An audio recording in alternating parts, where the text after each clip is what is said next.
नमस्कार, मी स्वाती गोडसे. आपण पाहताय न्यूज 18 लोकमत. जगाच्या पाठीवर या बुलेटिनमध्ये आपल्या सगळ्यांचं स्वागत. बघूयात जगभरातल्या अनेक महत्त्वाच्या बातम्यांचा वेगवान आढावा.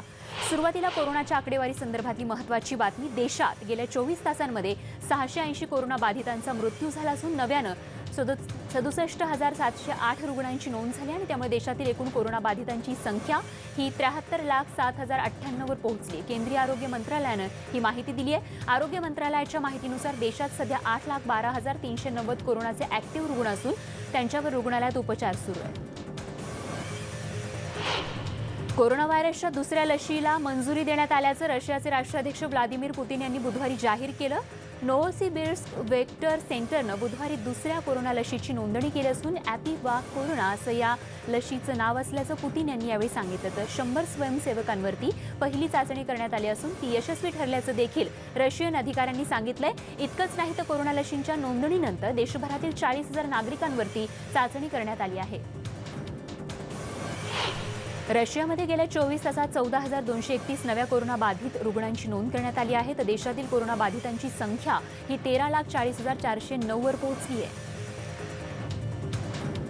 कोरोनाचा फैलाव रोखण्यासाठी युनायटेड किंगडममध्ये कडक निर्बंध घालण्यात आलेत. यावेळी शाळा आणि रेस्टॉरंट तसंच पब बंद करण्याचे आदेश देण्यात आले आहेत. उत्तरी आयर्लंडवरती हे निर्बंध लागू होणार आहेत. 2 आठवडे शाळा बंद असणार आहेत तर 4 आठवड्यांसाठी पब आणि रेस्टॉरंट्स बंद ठेवण्यात येणार आहेत. सर्वपक्षीय बैठकीनंतर हा निर्णय घेण्यात आलाय. ही राजकारणाची वेळ नाही तर समस्येचं निराकरण करण्याची वेळ असल्याचं मंत्र्यांनी सभागृहात म्हटलं. क्रोएशियामध्ये कोरोना बाधितांच्या संख्येत वाढ होताना दिसत आहे. गेल्या 24 तासात 748 कोरोना बाधितांची नोंद करण्यात आली तर 4 जणांचा मृत्यू झाल्याची माहिती मिळतेय. कोरोनाचा फैलाव रोखण्यासाठी उपाययोजनांची त्वरित अंमलबजावणी करण्याची आवश्यकता असल्याचं अधिकाऱ्यांनी यावेळी म्हटलं आहे. क्लोज कॉन्टॅक्ट येऊ शकतो अशा ठिकाणी म्हणजेच रेस्टॉरंट, बार इथे मास्क घालणं प्रशासनानं अनिवार्य केलंय. बातमी स्पेनमधून. स्पेनमधल्या ईशान्येकडील कॅटालोनियामधील अधिकाऱ्यांनी पुन्हा एकदा बार आणि रेस्टॉरंट्स 15 दिवसांसाठी बंद करण्याचे आदेश दिले आहेत. कोरोनाच्या पार्श्वभूमीवरती हा निर्णय घेण्यात आलाय. बार आणि रेस्टॉरंटसोबत दुकानांवर देखील निर्बंध घालण्यात आलेत. इतकंच नाही तर पार्कवर देखील निर्बंध लावण्यात आले आहेत. दरम्यान प्रशासनाच्या या निर्णयाविरोधात बार आणि रेस्टॉरंट मालकांनी विरोध केलाय. यावेळी त्यांनी रस्त्यावर उतरून आपल्या समस्यांकडे लक्ष वेधलं. याआधीच लॉकडाऊनच्या पहिल्या टप्प्यात मोठं आर्थिक नुकसान झाल्याचं त्यांनी म्हटलंय. फ्रान्सचे राष्ट्राध्यक्ष इमॅन्युएल मॅक्रॉन यांनी पॅरिस आणि इतर 8 शहरांमध्ये नाईट कर्फ्यू लागू केलाय. कोरोनावर नियंत्रण मिळवण्यासाठी मॅक्रॉन सरकारनं हा निर्णय घेतलाय. 9 ते 6 या वेळेत नागरिकांनी घरीच थांबावं असं आवाहन मॅक्रॉन यांनी केलंय. देशात 22,591 कोरोना बाधितांची नोंद करण्यात आली आहे. तर कोरोना रुग्णांची संख्या ही 7,79,000 वरती पोहोचल्याचं राष्ट्राध्यक्षांनी सांगितलंय. कोरोना विरोधात लढण्यासाठी सर्व पर्यायांचा विचार केला जातोय. अमेरिकेत रॅपिड डायग्नोस्टिक टेस्ट नव्यानं विकसित करण्यात आली आहे. पॅन अमेरिकन हेल्थ ऑर्गनायझेशन याबाबतची घोषणा केली आहे. अशा प्रकारची टेस्ट विकसित करणारा अमेरिका हा पहिला देश असेल असा दावाही त्यांनी केलाय. या टेस्टच्या माध्यमातून असुरक्षित आणि दुर्गम भागात कोरोनाचा फैलाव रोखण्यात येणार असल्याचंही त्यांनी यावेळी सांगितलं. हे तंत्रज्ञान समजून घेण्यासाठी काही शहरांमध्ये याचा वापर केला जाणार आहे आणि लवकरच व्हेनेझुएलामध्ये अधिक टेस्ट करण्यात येणार आहे. झेक रिपब्लिकमध्ये कोरोनाचा फैलाव वाढताना दिसतोय. दरम्यान पुन्हा एकदा शाळा बंद करण्याचा निर्णय प्रशासनानं घेतलाय. कोरोनाची लाट पुन्हा एकदा आल्यानं प्रशासनाकडून खबरदारीच्या उपाययोजना केल्या जात आहेत. परिस्थिती नियंत्रणाबाहेर जाऊ नये म्हणून सर्वतोपरी प्रयत्न केले जात असल्याचं आरोग्यमंत्री रोमन प्रिमुला यांनी म्हटलंय. लहान मुलांना क्वचितच कोरोनाची लागण होत आहे परंतु कोरोना व्हायरसनं आता शिक्षकांना लक्ष्य केलंय आणि म्हणूनच खबरदारी म्हणून शाळा बंद करण्याचा निर्णय घेण्यात आलाय अशी माहिती यावेळी देण्यात आली आहे. कोरोनाबाधित शिक्षक आणि कर्मचाऱ्यांची संख्या सप्टेंबर महिन्यात मोठ्या प्रमाणात वाढली होती असंही त्यांनी यावेळी सांगितलं. इस्रायलमध्ये कोरोना बाधितांच्या संख्येत सातत्यानं वाढ होत आहे. कोरोनावर नियंत्रण मिळवण्यासाठी आता इस्रायलनं 18 ऑक्टोबरपर्यंत लॉकडाऊन वाढवण्याचा निर्णय घेतलाय. आरोग्य मंत्रालयानं याबाबतची तशी माहिती दिली आहे. उत्तर चीनमधील शहर किंगदाओमध्ये जवळपास 42 लाख चाचण्या झाल्याची माहिती प्रशासनाकडून देण्यात आली आहे. त्यातील 20 लाख नागरिकांच्या टेस्ट रिपोर्टमध्ये कोरोना संबंधी कोणताही नवीन घटक आढळलेला नाहीये. तर किंगहाई पालिका क्षेत्रात 12 रुग्णांना लक्षण आढळल्यानं चिंता व्यक्त केली जाते. बेल्जियममध्ये कोरोना चाचणी केंद्रात वाढ करण्यात आली आहे. बेल्जियम रेड क्रॉसनं ब्रुसेल्स आणि देशभरातील कोरोना चाचणी केंद्र उभारली आहेत. गेल्या काही दिवसात कोरोना चाचणी केंद्र उभारण्याची मागणी केली जात होती. बेल्जियममध्ये कोरोनाबाधितांच्या संख्येत वाढ होतीये. दिवसभरात 800 रुग्णांची नोंद होत आहे. तर तिथेच दुसरीकडे खबरदारीचा उपाय म्हणून एका महिन्यासाठी बार आणि कॅफे देखील बंद ठेवण्यात आले. मलेशियावरचं कोरोनाचं संकट दिवसागणिक आणखीन गडद होताना दिसते. मलेशियातील सर्वात मोठं शहर असलेल्या कुआलालंपूरवरती काही निर्बंध घालण्यात आलेले आहेत. या शहरामध्ये निर्बंध जे आहेत ते अधिक कडक करण्यात आलेले आहेत. कोरोना रुग्णांची वाढती संख्या लक्षात घेता प्रशासनाकडून आता खबरदारी घेतली जाते. शहरातील सर्व शाळा बंद करण्याचे निर्देश देण्यात आले. तसंच सर्व धार्मिक स्थळे देखील बंद ठेवण्यात येणार आहेत. इतकंच नाही तर सामाजिक कार्यक्रम आणि क्रीडा उपक्रम देखील बंद राहणार आहेत. 25 ऑक्टोबरपर्यंत कडक निर्बंधांचं पालन जे आहे ते करावं लागणार आहे.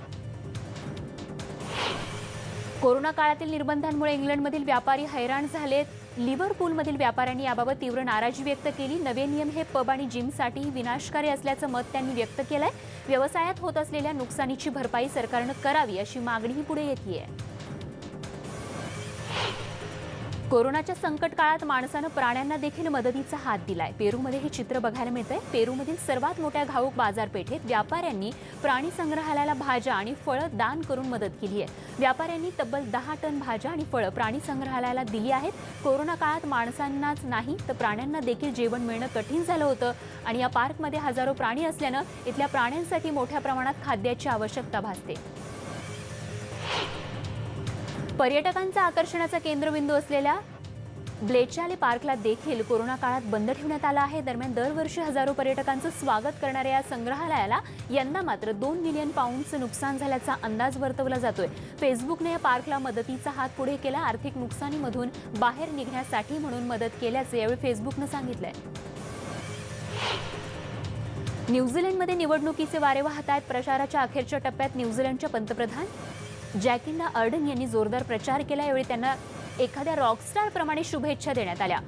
ओपिनियन पोलनुसार जॅकिंडा पुन्हा एकदा पंतप्रधानपदी विराजमान होणार असल्याची शक्यता वर्तवली जाते. तर प्रचारात दरम्यान मोठ्या प्रमाणावर तरुणांनी सहभाग घेतल्याचं बघायला मिळालं. यावेळी जॅकिंडा यांनी उपस्थितांना संबोधित करत असताना त्यांचा उत्साह वाढवला. अमेरिकेतही निवडणुकीचे वारे वाहताना दिसत आहेत. बुधवारी त्यांनी मतदारसंघात प्रचार केला. यावेळी नागरिकांमध्ये मोठा उत्साह बघायला मिळाला. तर ट्रम्प यांनी उपस्थित नागरिकांना संबोधित केलं. कोरोनाची लागण झाल्यानंतर ट्रम्प यांच्यावर काही काळ रुग्णालयात उपचार सुरू होते आणि त्यानंतर त्यांनी पुन्हा एकदा निवडणुकीच्या प्रचाराचा धडाका सुरू केलाय. रॅली आणि विविध अभियानाच्या माध्यमातून ट्रम्प हे मतदारांपर्यंत पोहोचतायत. अमेरिकेत निवडणुकीच्या पार्श्वभूमीवरती आरोप प्रत्यारोपांच्या फैरी रंगत आहेत. बिडेन हे अमेरिकेच्या राजकारणातील सर्वात खराब उमेदवार असल्याचं राष्ट्राध्यक्ष डोनाल्ड ट्रम्प यांनी म्हटलंय. दरम्यान डेमोक्रॅटिक नेत्यांवरती यावेळी ट्रम्प यांनी सडकून टीका केली आहे. अमेरिकेत पुढच्या महिन्यात निवडणुका होत आहेत. ही निवडणूक जिंकली नाही तर चीन अमेरिकेवर अप्रत्यक्ष कब्जा करेल असा इशारा अमेरिकेचे अध्यक्ष डोनाल्ड ट्रम्प यांनी दिलाय. न्यूयॉर्कमध्ये इकॉनॉमिक क्लबमध्ये झालेल्या भाषणात त्यांनी हा इशारा दिला आहे. चीनमुळे जगभरात कोरोनाचा प्रसार झाला आणि केवळ ट्रम्प प्रशासनच चीनला जबाबदार ठरवण्यासाठी समर्थ आहे असंही ट्रम्प यांनी म्हटलंय. न्यूयॉर्कप्रमाणेच फ्लोरिडा, वॉशिंग्टन, शिकागो, पीटर्सबर्ग, शोबॉयगन आणि विस्कॉन्सिनमध्येही ट्रम्प यांची भाषणं होणार आहेत आणि या निवडणुकीत मला यश मिळेल असा विश्वासही त्यांनी व्यक्त केलाय. बोलिव्हियामध्ये रविवारी 18 ऑक्टोबरला अध्यक्षीय निवडणुकांसाठी मतदान पार पडणार आहे. कोरोना संकटामुळे मोठ्या प्रमाणात गर्दी होऊ न देण्याचं आव्हान प्रशासनासमोर आहे. बोलिव्हिया इव्हो मोराल्स यांना हटवण्यासाठी मोठ्या प्रमाणात आंदोलन झाली होती. त्यामुळे त्यांना पायउतार व्हावं लागलं. आता होणाऱ्या निवडणुकांच्या माध्यमातून तरी स्थिर सरकार येऊ शकेल अशी आशा नागरिकांना आहे. बोलिव्हियामध्ये निवडणुकीच्या अखेरच्या टप्प्यात राष्ट्राध्यक्षपदाच्या उमेदवारांनी जोरदार प्रचार केला. एमएएस पक्षाच्या उमेदवार यावेळी प्रचार करत होते आणि त्यावेळी त्यांनी नागरिकांशी संवाद साधला. बोलिव्हियाच्या नागरिकांचा सन्मान करणारे नेते राष्ट्राध्यक्षपदाचे उमेदवार असल्याचं यावेळी त्यांच्या समर्थकांनी म्हटलंय. दरम्यान सिटीझन कम्युनिटी पक्षानं देखील आपल्या उमेदवाराचा प्रचार केला आणि त्यांच्या प्रचारार्थ सांताक्रूजमध्ये रॅली काढण्यात आली. लेबनन आणि इस्रायल यांनी आपल्या वादग्रस्त सागरी सीमेवरती अप्रत्यक्ष चर्चा करण्याची तयारी दर्शवली. या प्रकरणी अमेरिकेचे अधिकारी मध्यस्थीच्या भूमिकेत आहेत. ही चर्चा पूर्णपणे तांत्रिक असल्याचं दोन्ही पक्षांना आधी स्पष्ट केलंय. गेल्या 1 दशकापासून अमेरिका या प्रकरणी मध्यस्थी करतेय, परंतु या महिन्याच्या सुरुवातीला अमेरिकेच्या मध्यस्थीला यश येताना दिसतंय. लेबनॉन आणि इस्रायल दरम्यान सागरी हद्दीबद्दल बुधवारपासून चर्चेला सुरुवात झाली। अमेरिका यासाठी मध्यस्थी करत आहे, तर लेबनॉनवरती ओढवलेलं आर्थिक संकटाच्या पार्श्वभूमीवर ही चर्चा होणं महत्त्वाचं आहे। प्रादेशिक जलसंपत्तीच्या माध्यमातून आर्थिक विवंचनेतून बाहेर पडण्याचा लेबनॉनचा प्रयत्न आहे। डचेस ऑफ केम्ब्रिज केट मिडल्टननं बुधवारी इम्पिरियल कॉलेज लंडनला भेट दिली। गर्भपात आणि बाळं मृतावस्थेत जन्माला येण्याचं वाढतं प्रमाण याबद्दल कॉलेजमध्ये झालेल्या संशोधनाबद्दल त्यांनी स्टाफशी संवाद साधला। ज्यांची बाळं दगावली अशा जोडप्यांशीही त्यांनी संवाद साधला, त्यांचं दुःख त्यांनी समजून घेतलं। पाकिस्तान टिकटॉक ॲपवरती बंदी आणण्यात आली आहे। दरम्यान आता सिंध हायकोर्टात याविरोधात याचिका दाखल करण्यात आली। टिकटॉकवरील बंदी ही अभिव्यक्ती स्वातंत्र्याविरोधात असल्याचं या याचिकेमध्ये म्हणण्यात आलंय। जॉर्ज फ्लॉइड यांच्या जयंती दिवशी शहरात नेमकं काय होऊ शकतं हे प्रशासनाला सांगण्यासाठी न्यूयॉर्क शहरात रॅली काढण्यात आली होती। या रॅलीमध्ये जॉर्ज यांच्या भावासोबत कुटुंबातील इतर सदस्य तसंच अनेक समर्थक सहभागी झाले होते। 25 मे रोजी जॉर्ज फ्लॉइड यांचा हिंसक आंदोलनादरम्यान मृत्यू झाला होता आणि त्यामुळे त्यांच्या समर्थकांमध्ये मोठा रोष आहे। मध्य अमेरिकेतील कोस्टा रिकामध्ये नागरिक सरकार विरोधात रस्त्यावर उतरले, त्यावेळी नागरिकांनी नव्या टॅक्स प्रणाली विरोधात निदर्शन केलं। सरकारची नवी टॅक्स प्रणालीची नागरिकांकडून जोरदार विरोध होताना दिसतोय। इंडोनेशियाच्या जकार्तामध्ये पोलीस आणि आंदोलनकर्त्यांमध्ये धक्काबुक्की झाल्याचं बघायला मिळालं। यानंतर काही काळ परिसरात तणावाचं वातावरण होतं। श्रम कायद्यातील बदलांविरोधात गेल्या काही दिवसांपासून निदर्शनं सुरू आहेत। आता मात्र हे आंदोलन आक्रमक होताना दिसतंय। नायजेरियात नागोसमध्ये पोलीस हिंसाचार आणि सरकारविरोधी आंदोलन सलग 7व्या दिवशी सुरूच होतं। पोलिसांच्या कारवाईच्या निषेधार्थ हे आंदोलन करण्यात आलं। शाळा, कामासाठी किंवा इतर ठिकाणी जातानाही पोलीस हिंसाचाराला सामोरं जावं लागत असल्याचा आरोप यावेळी विद्यार्थी करत होते। सुरक्षित नायजेरिया पाहण्याचं स्वप्न आम्ही पाहतोय असं या आंदोलकांचं म्हणणं आहे। तर पोलीस अत्याचाराविरोधात ऑनलाईन मोहीमही राबवली जाते। इस्रायलमध्ये पंतप्रधान बेंजामिन नेतन्याहू यांच्या विरोधातील आंदोलन सुरूच आहे।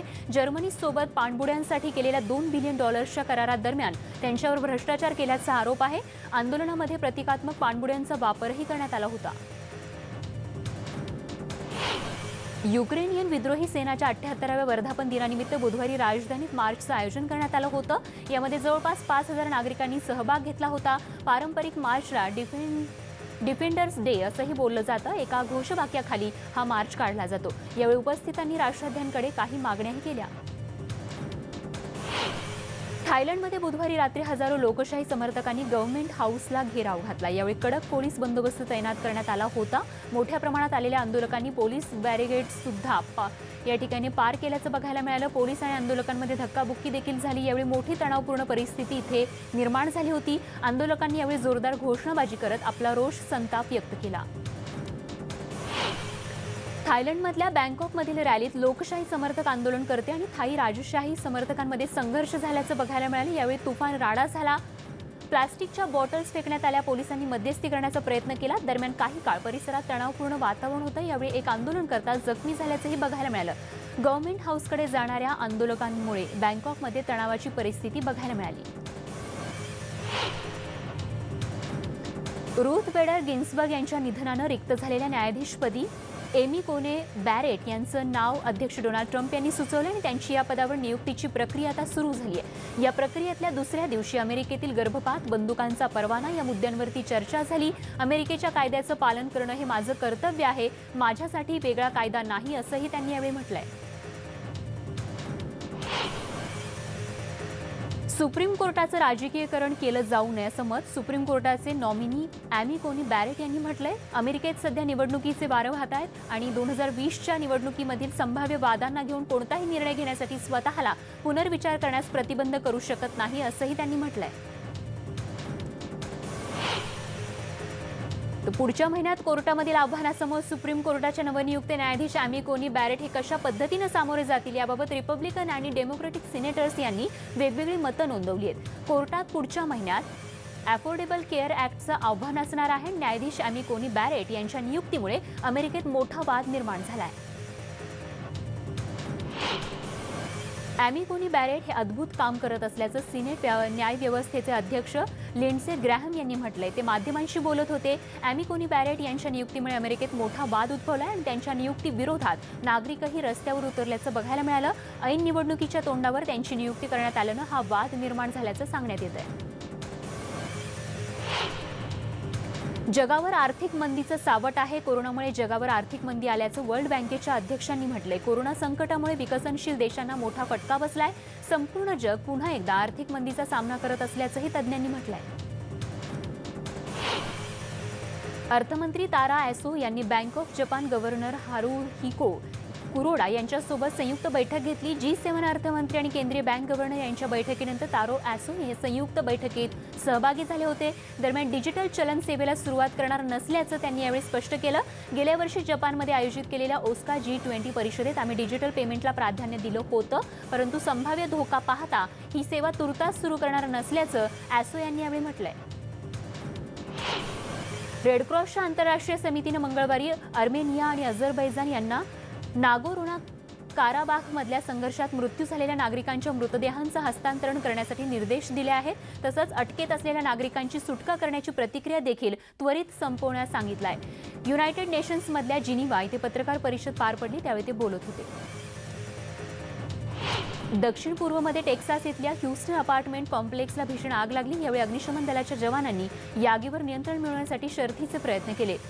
दूरवरूनही या आगीचे लोट दिसत होते. इतकी भीषण ही आग होती. या आगीमुळे परिसरात धुराचं साम्राज्य बघायला मिळालं.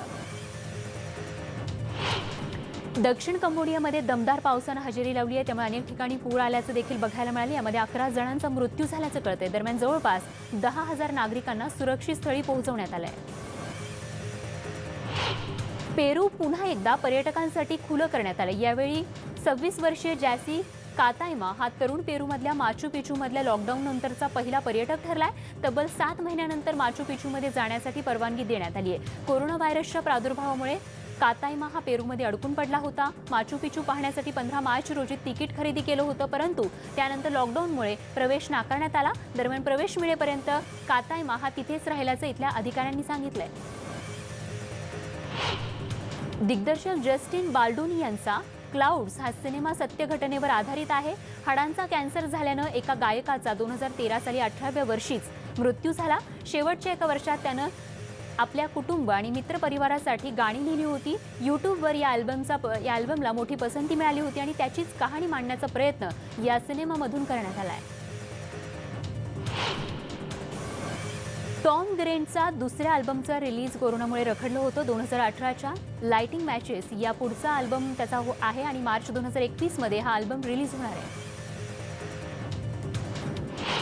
थायलंडची राजधानी बँकॉक इथे ट्रेन आणि बसचा अपघात झाला. या भीषण अपघातात 18 जणांचा मृत्यू झाला तर 40 जण गंभीर जखमी झालेत. बसमधील लोक हे एका धार्मिक कार्यक्रमाला जात असताना ही दुर्दैवी घटना घडली आहे. पाकिस्तानमधील बलुचिस्तान इथे 6 शिया तीर्थयात्र्यांचं अपहरण करण्यात आलंय. हे लोक 50 दिवस इराणमध्ये घालवल्यानंतर त्या ठिकाणाहून परत येत होते आणि त्यावेळी त्यांचं अपहरण झाल्याची माहिती मिळते आहे.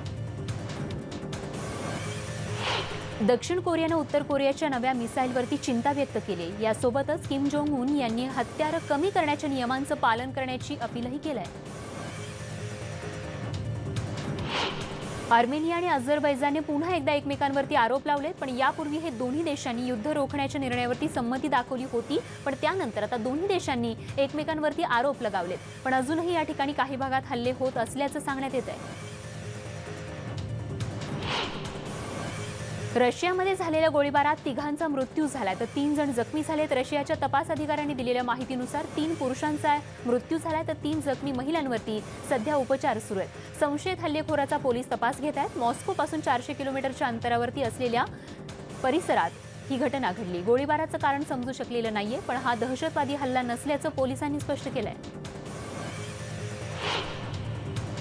साल्वाडोरमध्ये एका बारमध्ये झालेल्या गोळीबारात 6 जणांचा मृत्यू झालाय. 2 टोळ्यांमधल्या वादातून हा गोळीबार करण्यात आला. या हल्ल्याप्रकरणी एकाला अटक करण्यात आली. गेल्या काही वर्षांपासून टोळ्यांच्या वादातून झालेल्या हिंसाचारात मृत्यूचं प्रमाण वाढलंय. कोरोना बाधित झाल्यानंतर स्टार फुटबॉलपटून क्रिस्टियानो रोनाल्डो इटलीत परतलाय. आयसोलेशन कालावधी पूर्ण केल्यानंतर रोनाल्डो इटलीत परतलाय। दरम्यान तो आता होम क्वारंटाईन होणार असल्याची माहिती मिळतेय। रोनाल्डोला कोरोनाची कोणतीही लक्षणं नसल्याचे यावेळी अधिकाऱ्यांनी सांगितलं। तसंच त्याची प्रकृतीही आता ठीक असल्याचे यावेळी सांगण्यात आलंय। आयपीएलमध्ये दिल्ली कॅपिटल्सनं राजस्थान रॉयल्सवरती 13 धावांनी विजय मिळवलाय। दिल्लीच्या गोलंदाजांनी केलेल्या भेदक माऱ्यासमोर राजस्थान रॉयल्सच्या क्रिकेटपटूंनी शरणागती पत्करली। 162 धावांचं आव्हान घेऊन मैदानात उतरलेला राजस्थानचा संघ 148 धावांपर्यंतच मजल मारू शकला। दिल्लीच्या गोलंदाजांनी पहिल्या षटकापासून आश्वासक मारा करत राजस्थानच्या फलंदाजांना ठराविक अंतरानं तंबूत पाठवलं। राजस्थानकडून बेन स्टोक्सने एकाकी झुंज दिली। नॉर्जला राजस्थान विरुद्धच्या सामन्यात सामनावीराचा पुरस्कार देऊन गौरवण्यात आलाय। या सामन्यात नॉर्जनं प्रभावी मारा करत आणखीन एक विक्रम आपल्या नावे केलाय। नॉर्जने आयपीएलच्या इतिहासातला सर्वात वेगवान चेंडू राजस्थान रॉयल्स विरुद्ध टाकला। नॉर्जने या सामन्यात 156.2 किलोमीटरच्या वेगानं चेंडू टाकला। तर आज आयपीएलमध्ये किंग्स 11 पंजाब आणि बेंगळुरू रॉयल चॅलेंजर्स यांच्यात सामना रंगणार आहे। या स्पर्धेतील आव्हान टिकवण्यासाठी पंजाबला विजय आवश्यक आहे। पंजाबचा संघ 7 सामन्यांमधून अवघ्या 2 गुणांसह अखेरच्या स्थानावर आहे। आज बंगळुरू विरुद्ध पंजाबला विजय आवश्यक आहे। पंजाबसाठी जमेची बाजू म्हणजे ख्रिस गेलचं पुनरागमन होत आहे। प्रकृतीच्या कारणास्तव गेल आयपीएल हंगामात आतापर्यंत खेळू शकला नाही, तर पंजाबला गेलकडून मोठ्या अपेक्षा असणार आहेत।